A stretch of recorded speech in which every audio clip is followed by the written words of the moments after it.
Back to news here at home. Day 3 of the search for a missing hiker, and still no leads. 30-year-old David Yagmorian was last seen on Monday hiking the Timberline Trail with a friend, but there has been no signs of him since. Fox 12's Bonnie Silkman is live tonight up on Mount Hood with the latest on that search. Bonnie? Wayne, good evening. You know, it's a cold, windy, and honestly a frustrating night up here on the base of Mount Hood. Because of today's clear conditions and beautiful weather, crews were confident that they would find some sign, some kind of trace of David, that missing hiker. But despite 10 hours or more up there on the mountain, teams came back to base tonight with a clear look of disappointment.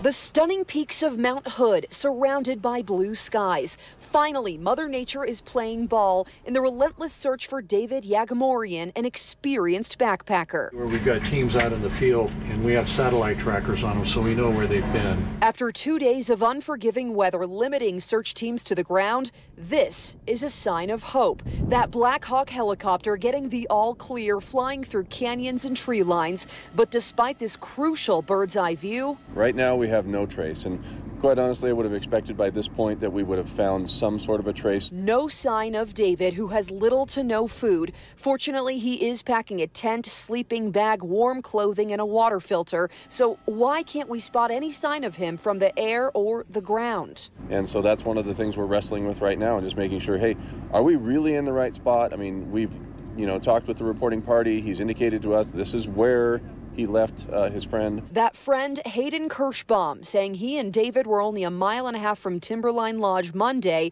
when they parted ways. The plan to end their 3-day backpacking trip at the lodge, but David never showed. He was in good spirits. He just wanted some extra breaks, just because I wasn't feeling great and I was low on water.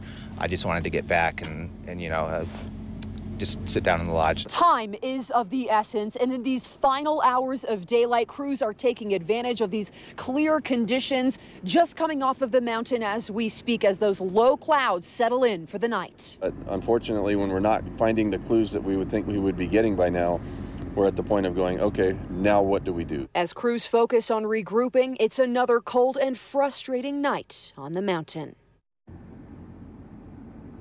And even more teams will be out here tomorrow, bright and early. Deputies also say they'll be using an infrared plane for the first time in this search tomorrow. So they are really hoping that that will spot some sign of David. We'll, of course, keep you updated on this developing story. For now, reporting live from the base of Mount Hood, Bonnie Silkman, Fox 12 Oregon.